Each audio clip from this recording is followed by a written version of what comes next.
Bismillahirrahmanirrahim. Assalamualaikum warahmatullahi wabarakatuh dan salam sejahtera.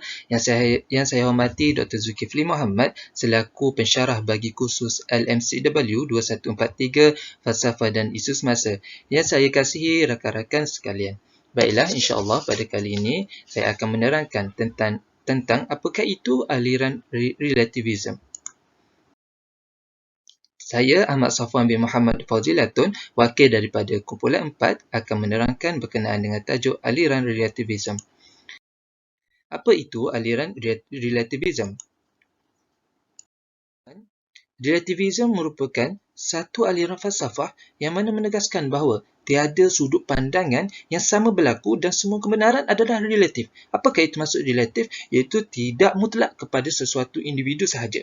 Dan relativism juga percaya bahawa satu pengetahuan serta kepercayaan tidak mempunyai kesahan yang mutlak ataupun universal, namun sebaliknya hanya sah mengikut konteks. Yang mana suatu perkara, suatu adat yang berlaku di dalam dunia ni tiada suatu keputusan ataupun tiada suatu yang betul, yang mutlak mengikut kepada kefahaman relativism.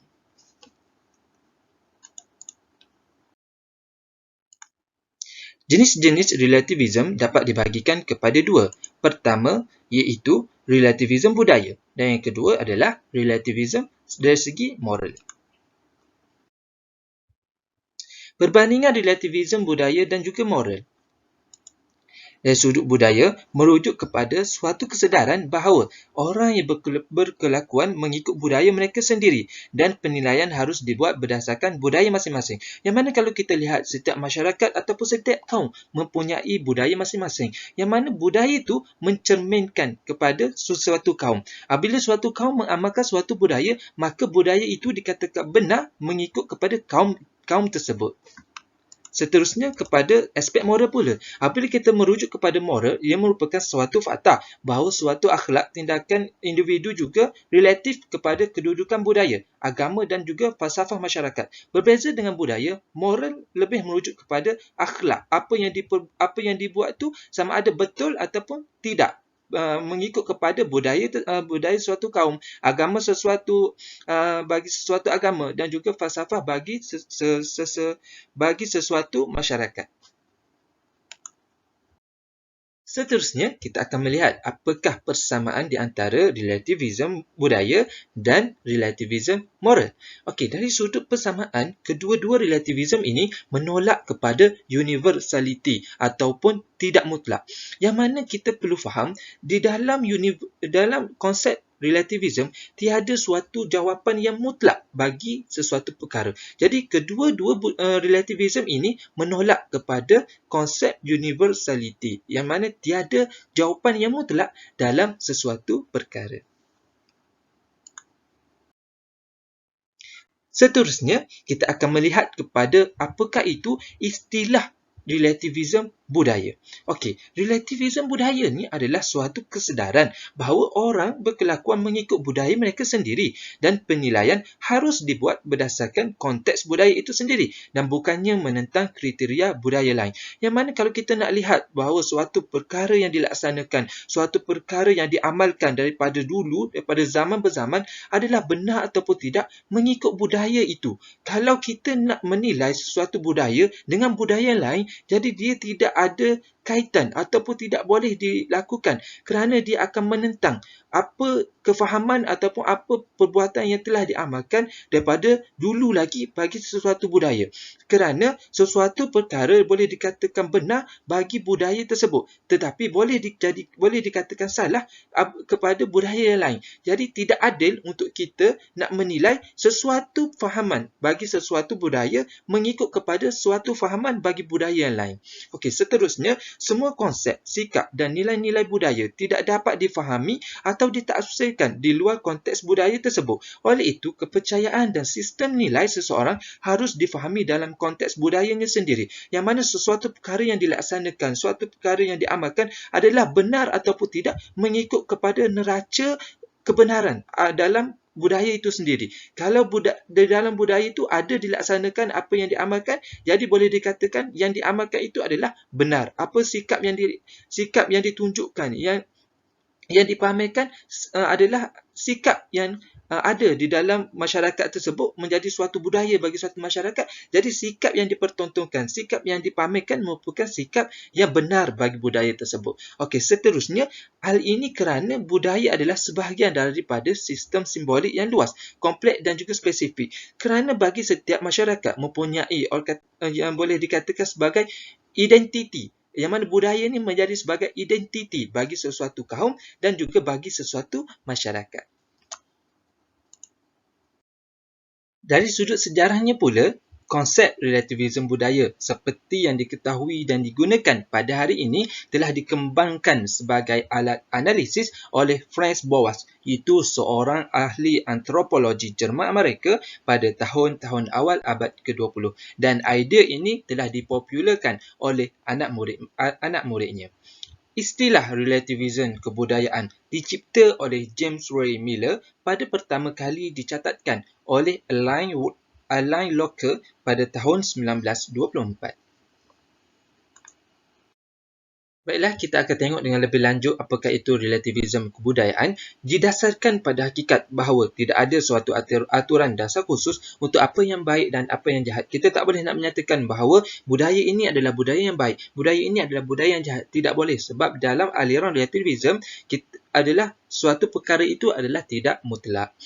Dan seterusnya menekankan keperluan untuk menilai adat yang dimiliki oleh budaya tertentu berdasarkan kepada konteks nilai dan norma kepada tiga perkara, iaitu kebudayaan, sejarah dan juga sistem kepercayaan masyarakat. Tiada kedudukan etika universal tertentu boleh dianggap sebagai yang terbaik. Kita tak boleh nak melabelkan bahawa budaya ini adalah budaya yang terbaik, budaya ini adalah budaya yang tidak baik. Sebab dalam aliran relativisme, tiada suatu perkara pun yang mutlak. Jadi tiada budaya yang lebih unggul dan nilai budaya mempunyai status yang sama, dan tiadanya hierarki dalam budaya. Kita tak boleh nak menyatakan sesuatu budaya dalam kaum ini adalah berada dalam hierarki tertinggi, dan sebaliknya untuk kaum yang lain budayanya berada dalam hierarki terendah. Dan konsep aliran relativisme kebudayaan adalah berbeza dengan konsep ethnocentrism, yang mana ianya adalah lebih cenderung untuk menilai sesuatu berdasarkan keunggulan budaya sendiri sehingga menyebabkan budaya orang lain nampak sebagai pelik dan jijik. Apabila dia melihat sesuatu budaya yang diamalkan tiada di dalam budaya yang diamalkan oleh mereka, mereka melabelkan perkara tersebut suatu perkara ataupun suatu budaya yang pelik dan suatu perkara yang jijik. Sebagai contohnya, kita tengok seperti budaya di kawasan Asia Tenggara, yang mana kita di kawasan Asia Tenggara menggunakan tangan ketika kita makan, manakala budaya di Barat pula menggunakan sudu dan garpu. Jadi, orang di Barat tidak boleh mengatakan bahawa budaya kita makan menggunakan tangan merupakan suatu budaya yang kotor, kerana budaya kita makan menggunakan tangan merupakan satu adat ataupun suatu perkara yang kita memang sudah biasa lakukan daripada dahulu lagi. Jadi, tidak adil ataupun tidak sepatutnya bagi orang Barat untuk mengatakan kita makan menggunakan tangan adalah suatu perkara yang kotor ataupun suatu perkara yang jijik. Seterusnya ialah relativisme moral. Mengikut istilah Syekh Dr. Muhammad Ali Somali, seorang ahli falsafah Muslim, relativisme moral adalah pandangan bahawa tidak ada prinsip moral yang benar secara universal. Kebenaran semua prinsip moral bersifat relatif terhadap budaya atau pilihan individu. Ia juga merujuk kepada fakta bahawa akhlak tindakan individu juga relatif berdasarkan kedudukan budaya, agama dan falsafah konteks atau komuniti. Ia juga dikenali sebagai relativisme etika. Menurut sejarah, bermula pada tahun 1960 dan 70-an, relativisme moral dikaitkan dengan postmodernism, sebuah gerakan falsafah kompleks yang mempersoalkan idea objektiviti dalam banyak bidang termasuk etika.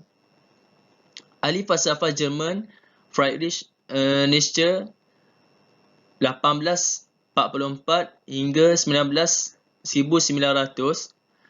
dan pengikutnya mengembangkan konsep relativisme. Nietzsche menolak kepercayaan naif bahawa kepercayaan manusia hanya mencerminkan kenyataan.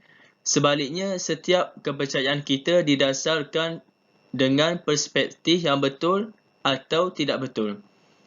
Pada separuh terakhir abad 20, penyokong pandangan ini yang paling menyelah ialah Michael Foucault 1926 hingga 1984 dan Jacques Derrida 1930 hingga 2004. Relativisme moral adalah satu sudut pandang bahawa pertimbangan moral adalah benar atau salah hanya berbanding dengan sesetengah sudut pandangan tertentu. Misalnya, budaya atau tempoh sejarah, dan tidak ada sudut pandangan yang lain. Ia sering dikaitkan dengan tuntutan lain tentang moral, terutama bahawa budaya yang berbeza sering mempamerkan nilai-nilai moral berbeza. Penafian bahawa terdapat nilai-nilai moral sejakat yang dikongsi oleh setiap masyarakat manusia dan desakan bahawa kita harus menahan diri dari sebarang pertimbangan moral, kepercayaan dan amalan ciri budaya selain kita sendiri. Sistem moral dan etika akan bervariasi dari satu budaya ke budaya yang lain dan tidak ada sistem yang berada di atas yang lain.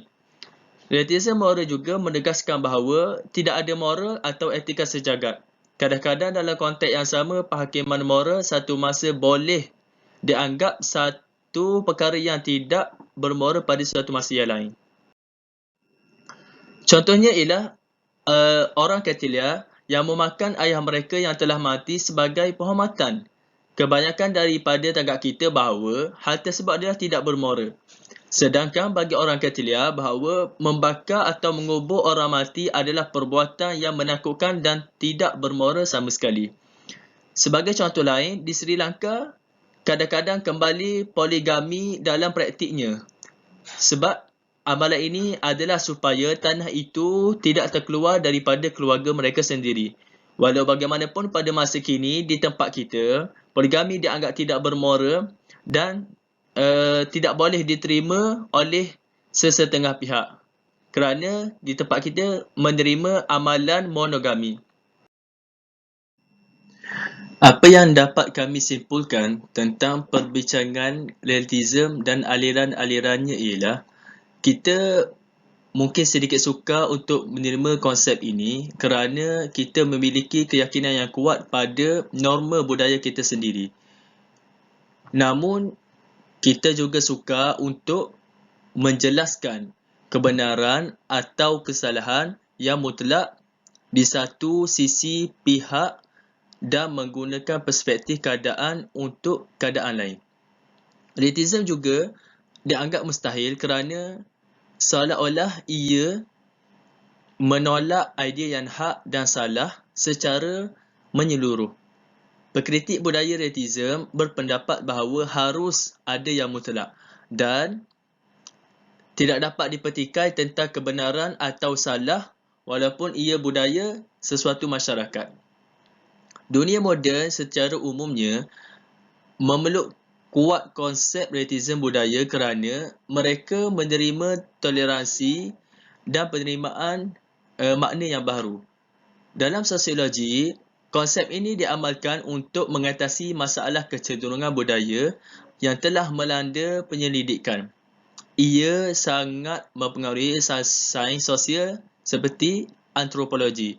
Seterusnya ialah relativisme moral. Kebenaran termasuk kebenaran sains dan etika harus diakui sebagai kepercayaan yang berkaitan dengan tradisi tertentu yang melayani tujuan tertentu pada masa dan tempat tertentu. Keinginan mutlak sebagai satu usaha yang salah. Dianggap sebagai satu usaha yang salah. Sekian saja perbincangan daripada kumpulan kami. Berikut adalah rujukan kumpulan kami.